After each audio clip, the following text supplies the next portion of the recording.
was a nade being held there by Safe, but very slow beginning. And you're right, Josh. It's EG's pistol rounds, conversion into the bonus as well. That's been their bread and butter. Shock darts close, just in case there are some trips. There's a fault line that's sent flying as well into halls. And Demon One's just feeling this out. He knows that there's a reactive push coming. Yeah. You can feel it in his bones. Absolutely, that's why that triple face and triple contact played as a cam to watch some of that. Demon One is going to be quite integral here to try and put a stop to this push. Spots it out with the jiggle. He's going to be calling for reinforcements potentially. And that was a headshot through the box onto Safe. He's down to 62 health. What is this guy?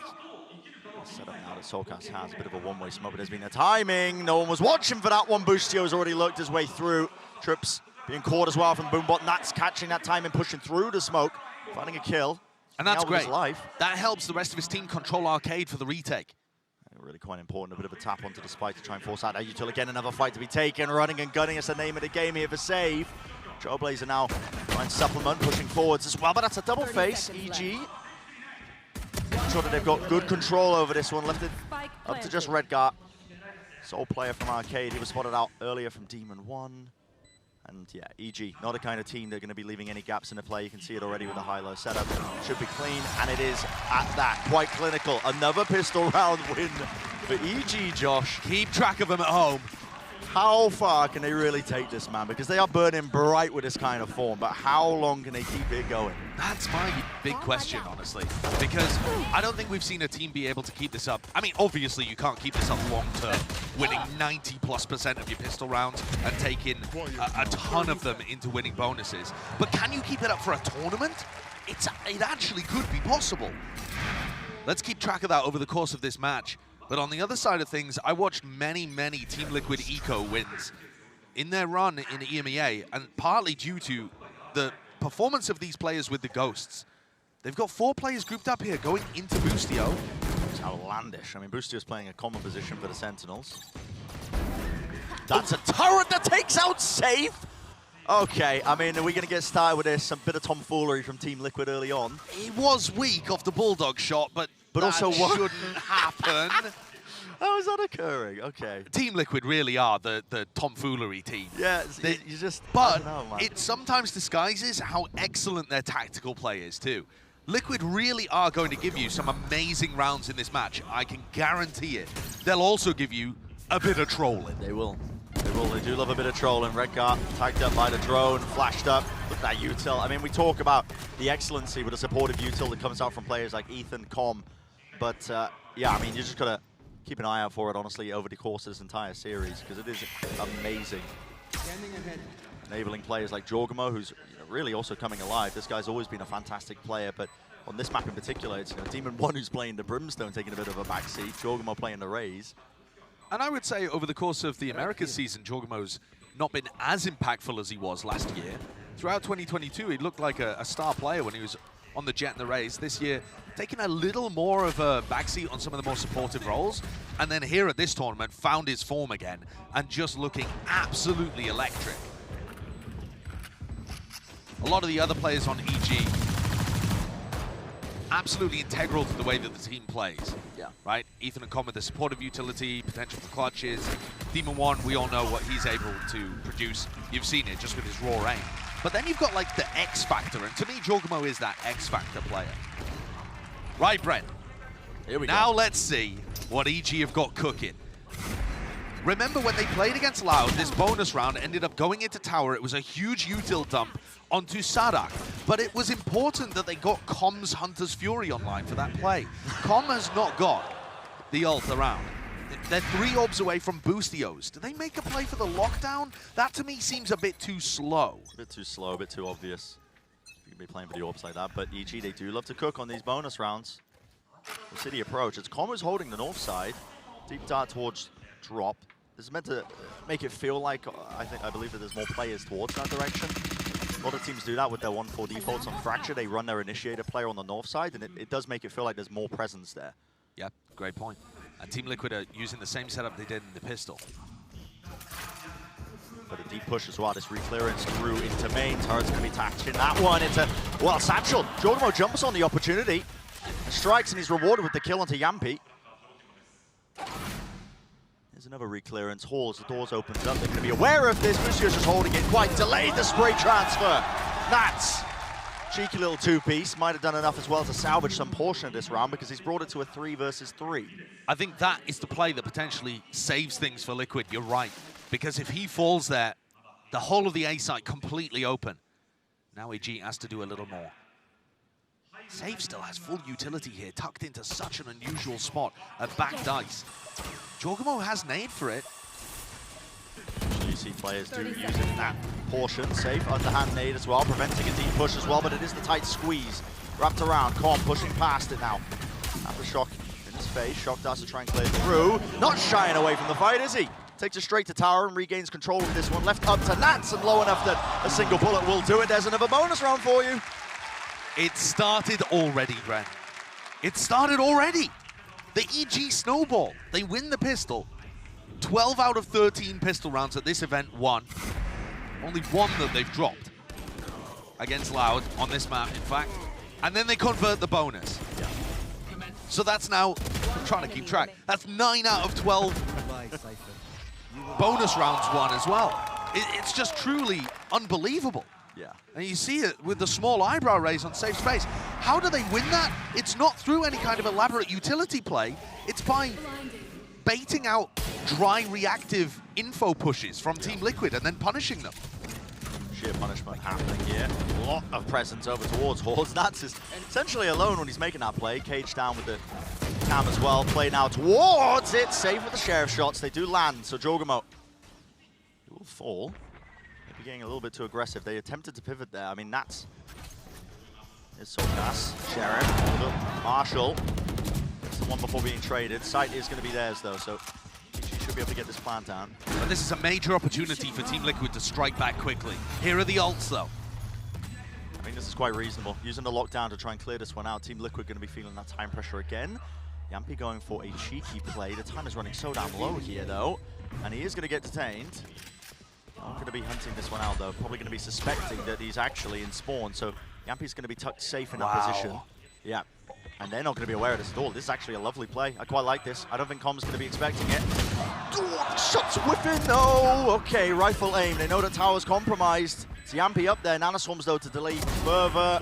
Ethan just left to hold it down. Satchel pushing back again. The Nanoswarm kill. Boostio. Ridiculous with it. No time. 6 bullets. There it is. Round win. Everybody falling in the end. No survivors on either side. Yeah, Safe choosing also not to keep the Vandal into the round that's coming up next. So, weird one, but okay. I don't think that was intentional, though. Yeah, it's not going to affect the economy that heavily either. But all right, everybody falls on both sides, and EG managed to get away with that one. After, you know, some nice plays there that could have potentially turned things around. Yeah. I am worried, though, a little bit about the way that Liquid are playing this defense, because they're stacking 3 players over towards A Halls a lot, and so much of what they're doing is just without utility. It's a very, very slow composition that Team Liquid are playing. It's excellent if EG just run into them, but EG themselves recognizing that if they slow the pace down, Liquid don't have that much ability to go and grab info around the map. Yeah. This double smokes comp as well that Liquid are running used to be much stronger in the chamber meta. You could have your chamber player set up in A Halls at this corner here, which the drone is clearing now, and with the Omen one-way smoke on top of it, it was really quite difficult to chew through, but the A Halls hold becomes a little bit weaker, doesn't it? I mean, Redguard was set up for a trap play over towards Dish there, off the cam. And now it's completely stuck against a Halls Fury into the corner. Expenditure of the ultimates to see if he gets the value. He does. Redguard caught out alone on the side. Still swarming onto the location, but kills are being found. 2 players already falling. It's up to Com to try and stop this reflank attempt as well. He's an important one. About to take contact into 2 of these players. Loses his duel. So they lose the backside of Halls, slowly losing positioning over this post plant. Pushing him up onto the site. Here's a showstopper. Let it rip close though. Safe doesn't land it. Doesn't hit it at all. Nats has also just been waiting and wandering right into the crosshair. Boostio, deep flash on top of it. Needs to be a fight taken and forced out of them through main. Overall popped off. Nats really landing his shots. Precision's there. Seekers earned and a wide face into it. Yampy. Good take. Understanding what they needed to prioritize there from Team Liquid, taking away that Halls control. And already dangerous, though. Redguard was set up, like I said, for some kind of trap play over towards Dish, got caught on sight by the Hunter's Fury. And it is the reflank retake that comes through. EG didn't really know how to respond to it. They didn't actively go and push forwards in the post plan, but they also didn't send anybody backwards to help with comm. And if those flanking retakes are going to find value, Team Liquid are going to lean into them. Liquid are one of those teams that likes to hammer home strats that work. Yeah. So good understanding from Team Liquid. Earns them the round win. First one on the board for them. Darts going quite far out here. Here's a rolling thunder. Anything else to push off of this? There's a snake bite at your feet. Ethan, he is being sandwiched and squeezed. Showstopper from the back. And already the kills are landing. Still, it's Team Liquid again. It's that fast reclear from drop that I was talking about prior. Ethan wasn't aware of it, but they get the plant down anyway. And look at the reposition. All of EG playing close up into the spawn. They realize that they've lost arcade control. Yeah, now you see the reaction from EG, what they should have done their prior round. It's a nasty shot to hit. I mean, the nade pressure behind him still finding it. Redgar, the last one left, and yeah, watching the wrong angle for it. EG. It's deafening silence across the arena, man. I could hear the primal screams from the EG players from here. It's the ultimates, though, Brent. There is no team in the game right now using their ultimates as well as EG are. It actually reminds me of Fnatic at Lockheed. And Fnatic themselves still use ults really cleverly. But the way that EG have been combining them together, especially on Fracture where you can access the ult orbs and get more ults online, this team combines those ults together to be able to win eco swing rounds like I've never seen. They're playing 2025 Valorant. Valorant of the future, I believe. I mean, look, they're one away from being able to get their orbital strike online this round too. You know, they're using ults to chain into ults. And, well, straight up duels as well. Listen, Soulcast have a, what was that, a Vandal or a Guardian? Not too sure, but can win it out. Dart spots it. Methodical. Oh, really? Redgar? That's messy. He's tagged up there by the turret. Yeah, Boostio couldn't quite kill him. Remember, Boostio's the IGL, may have been looking at the mini-map in that situation. Redgar, what in the Redgar am I looking at again? Oh, he's just silently taking the ropes behind the entirety of EG. Yep. Hasn't caught a timing, but is going to be faster than they will expect on this flank. It was Team Liquid's fast flank into A-Horse to take away that space. Oh, no. He's got his knife out though, Redgar, man, please. That's unfortunate. Oh, boy. But I can respect it, you know? This is the round to try something like that. When you're at an eco disadvantage, a player disadvantage. But the threat neutralized by EG being diligent and rechecking balls. So they're going to go up to 6 here, 6-1. This is absolutely dominant. And classic EG. Everything that's been working for them so far in this tournament, the pistol, the bonus, the ult plays, it's the same story. Yeah. It's not the exact same tactics, but it's the same story. The playbook is thick, man. They have so many different looks on this map. Individually, they're all popping off as well. And this is a real test for Team Liquid. You know, we haven't really gone into this match thinking that, but you know, Team Liquid haven't played as many matches compared to a team like EG. We know that EG's in red-hot form. Yeah. We've seen that consistently now over many series that they've played so far at Tokyo. And this is a match that's playing for minimum top 3. Yeah. That's essentially what this is for. You move into the upper finals, the lowest you can drop is in that top 3 position. It's a huge stakes on the line. What? Okay. For Liquid, so we do need to see that step up, I think, to try and get back into this map. Team Liquid are playing an anti-lockdown setup, but not by north-side crunching, as most teams would do, with an aggressive composition. With their slower, more defensive comp, they're actually planning to just play full B retake. You saw the Cypher and the Viper, Nats and Soulcast just leave the site so early on. They're not caught by the orbital strike either, because nobody had to leave.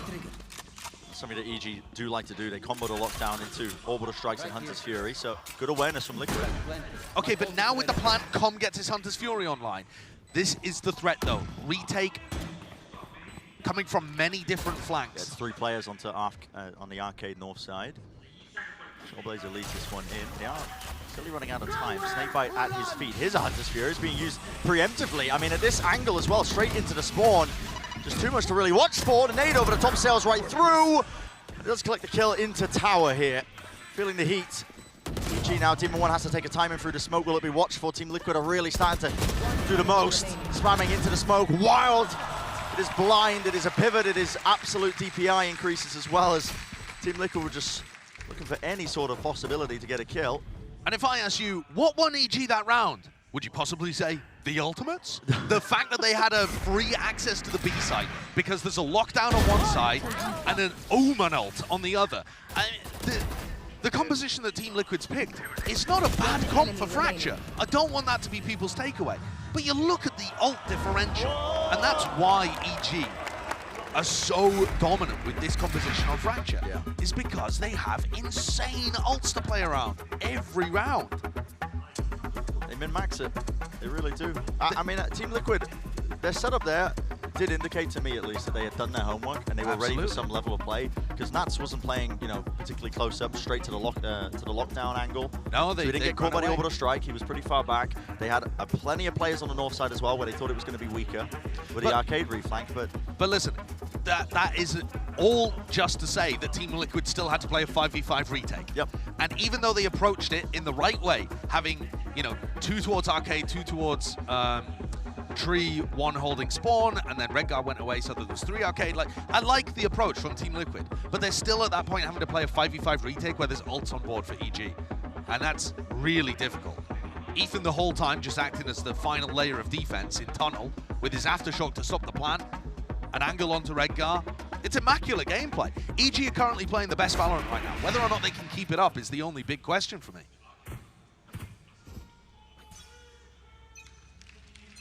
To see some kind of response from Liquid. There's a fast play, disrespecting first layer of this Viper wall.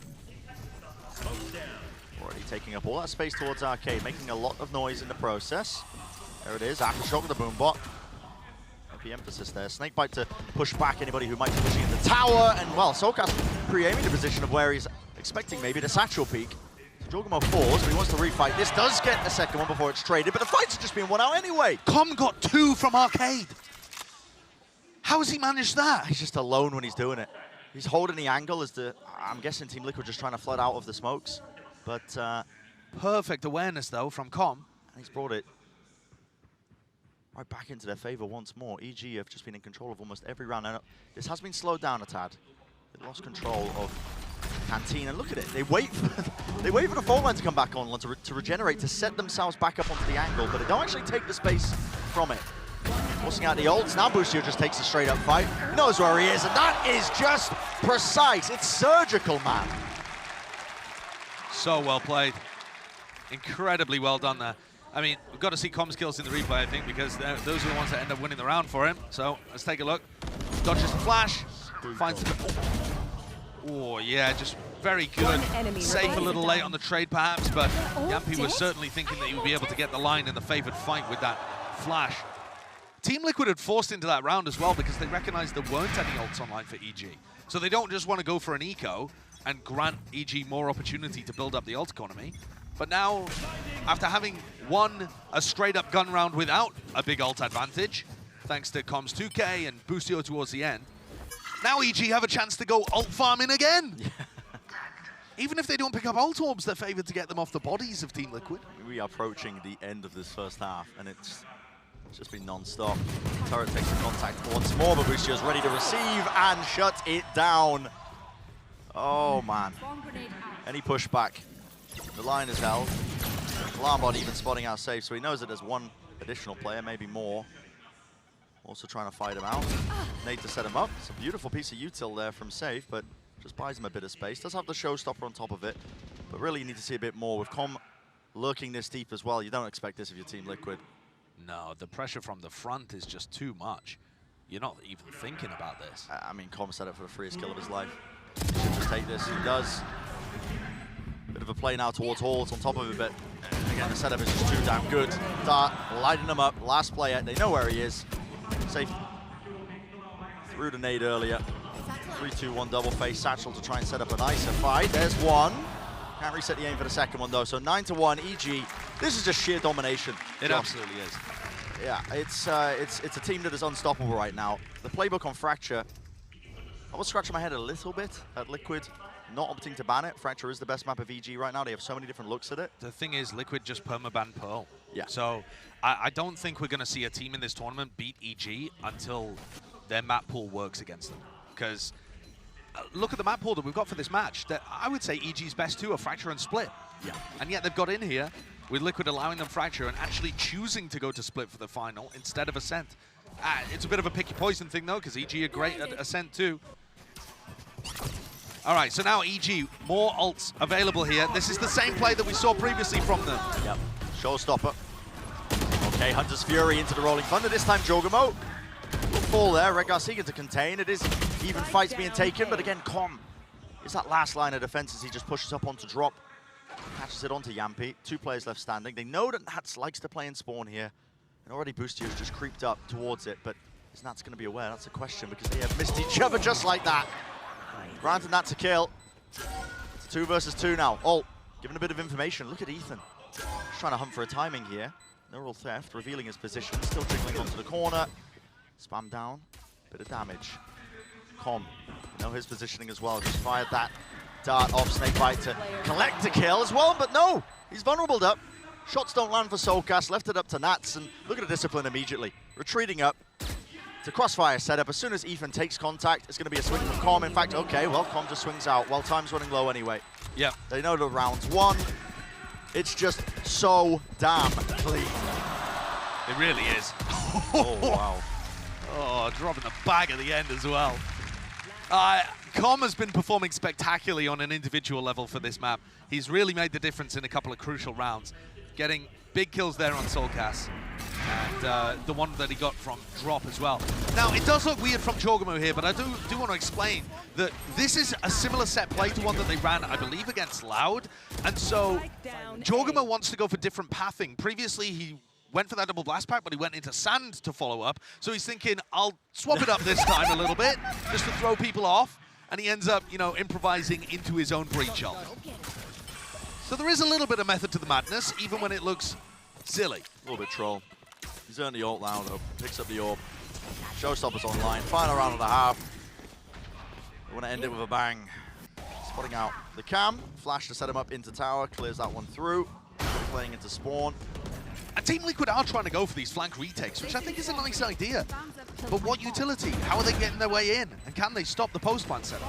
That is a nano swarm at their feet, so nobody can follow up through those Seekers, by the way. Those laid down earlier. Com does fall, though. That's big. It could be a potential massive opening, but the timing with that fight that Jogamo takes is just immaculate. Lucio holding close to Jenny, a bit of a jiggle of the movement. Again, he's got his teammates to back him up. EG. Man's backing with it. Nats, though, pushing all the way forwards. A bit of a tap onto the spike, forces out the aftershock. There needs to be an attempt and a play towards this one. Still low, Ethan. Last one left. Onto the spike, it's a tap. Damage done, gets him on bid. He knows it, he takes the fight again! EG are firing on all cylinders. They are feeling it. Bren, they don't even need the Red Bull clutch. They could have had a 10-2 half even if Ethan had lost that. Mate, it's 11-1. He just drives another nail into the coffin. Enemy remaining. You can't play Fracture against this team. I don't care who you are. They're just unstoppable. I mean, You can't play Fracture. this feels like we should be tossing to the end of the map, but it's not, Josh. It's the halftime. I have a feeling we might be fairly shortly. Possibly. We shall see. I mean, over the desk has got plenty prepped for it, but let's send it down to them as well to break down the half. Wow, wow, wow. Evil geniuses come out all fire cylinder. All cylinder. Well, you know what? English eludes me. I had a little too much coffee. But the point still stands. They're playing so well that your boy can't speak. It's unbelievable. And like, we were talking about how good Fracture is for them and that we anticipate, like I said, that this could end up maybe going to 3 just because, you know, Haven has been a bit of a thorn in their side. But good God, EG on this map, and just in general, continue to look absolutely 92%? Yes. It's bananas. I mean, winning this many pistols and then having the bonus conversion to back it up, how do you beat a team that's doing that? You can't. You can't. And the other thing, too, the reason why this is so important to stress, right, is because of the way that Valorant is played in the MR12 format, right? These pistol rounds are freaking important.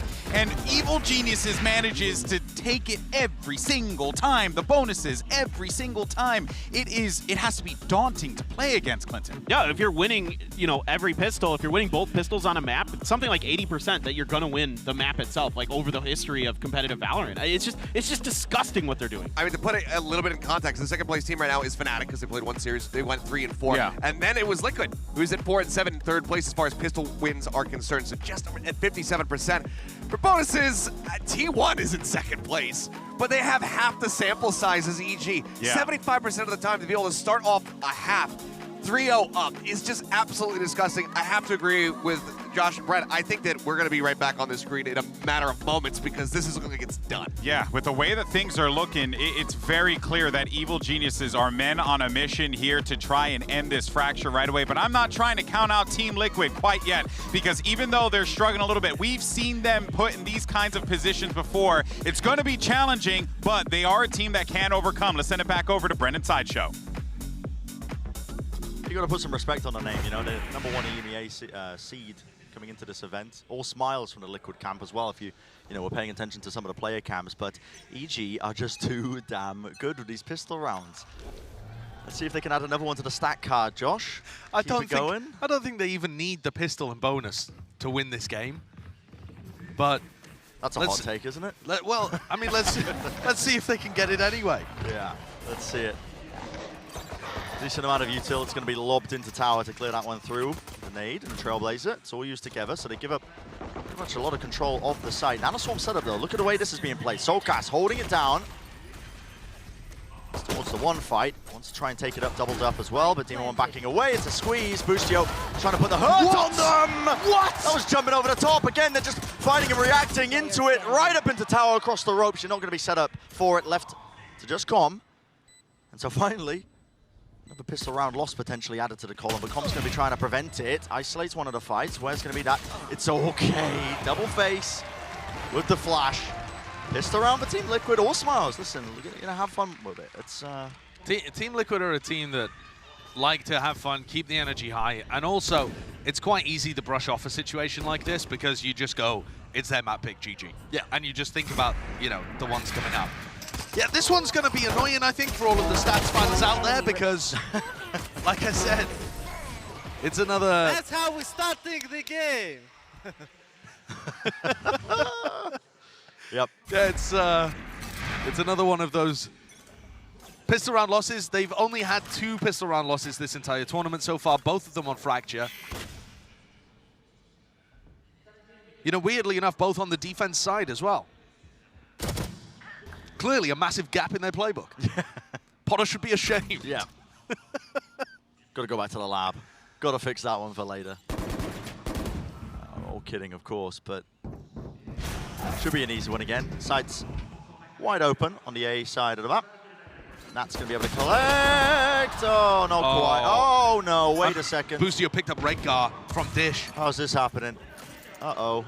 Dropping these players. I mean, you can't give them thrifties as well. No, you just can't, man. I mean, the site was open, in theory. Okay, now we're going to be able to get that plant down. Have to hold on to Hall's control, but there is 3 players meeting them up close. How do they want to take it? It's a wide jump spot. They do collect onto that one. The dart as well. Nobody can follow, but it's just under save. Oh, boy. It's crumbling. It's crumbling, man. 75 health. Got to do so much more than that. You've handed over the weapons. That is a thrifty win. He's rubbing his tummy. He's hungry. He's a hungry lad. Oh, God. Even when EG don't win the pistol, EG win the pistol. Yeah. Okay. Sure. Oh. Great shots from Boostio, though. I mean, oh, what was this? We won't talk about that one. I love the way that they ended up taking this retake as well into Halls. I mean, it's Ethan who's... Oh, he wasn't rubbing his tummy. He was tapping his chest. He was gassing himself up. I like the idea that he was rubbing his tummy. I thought he was saying, instead, oh, I'm though. hungry, guys. Let's wrap this up. I don't know. I don't know where I was going with that. I couldn't hear it. Couldn't hear the comms. The Boostio high-pitch pop-offs have been some of my favorite things to listen to on these comms check-ins as well, though. So here we are, map point for EG. We had a strong suspicion we were getting there in this half, but not exactly sure. Right here. We predicted the exact way that we were getting to this point. Okay. Launching smoke. Glad, though, that Team Liquid are just laughing it off a little bit. Here. I'll be feeling worried as we headed into map 2 if they were all quite stern and stoic, stomping off the stage at some point. This is a common position that Cyphers do like to play on the attack side. Hugging close to the wall with a cam to just watch for A deep push out, regrouping. Yeah, definitely something that Nats likes to do, something that EG could try to punish with a north side crunch at some point, but we may not even get there in terms of their defensive playbook. Yeah, we'll see. Cam was, again, spotted out there. Nats is going to seek to, again, hold that one line here, but they're just contacting through, trying to take it. Team 1 was crossfire. Oh, the paranoia goes so damn wide. Team 1 couldn't quite land that shot, so crosshair placement wasn't good for it. So Yampi enters himself onto the site. That's going to be the plan from Solkas. Get themselves into it. Have to hold this back though. It's up to Nats once more. Satchel is so damn wide. He's jumping and skipping it off it. Well, can't quite get the two-piece. Almost getting it done. Left it into a 2-on-2. EG, this is for the map. Could isolate these kills alone onto the site. That's Solkas. Weak enough, he will fall. Sprayed. It's labored. It's messy. Yampi's got the Seekers, has to use it. Jorgamo onto half, dodges the flash. Seekers in his face, and he still wins the fight out. It's just so damn clean. 13-2. This is the team that got 13-0, by the way, and now putting up close to similar scorelines against the #1 EMEA seed. Loud absolutely dismantled by this squad, and it looks like, at least in map 1, Team Liquid to follow. #1 seed means nothing for EG. They are taking down trophy lifters left, right, and center. We got Haven coming up next, which is, I think, the best chance for Team Liquid to find a weakness in EG's map pool. Yep. It's a map where Team Liquid have looked good with that double flash comp, and EG have something like a 1-4, it might even be 1-5 record in Americas on Haven. Although there's lots of good teams in that region. There was no real need to show safe down to the turret, was there? But it really was not the greatest omen for how Liquid were going to perform on this map. Real. I mean, this was a very Liquid game in my mind. I'm not going to lie, it was a bit of a Liquid game. They're all smiles, a lot of individuality as well. We saw some amazing moments from Nats as well, trying to get back up, deadlift a little bit, but EG, they just have too much variation to how they play this map. They're too clean right now.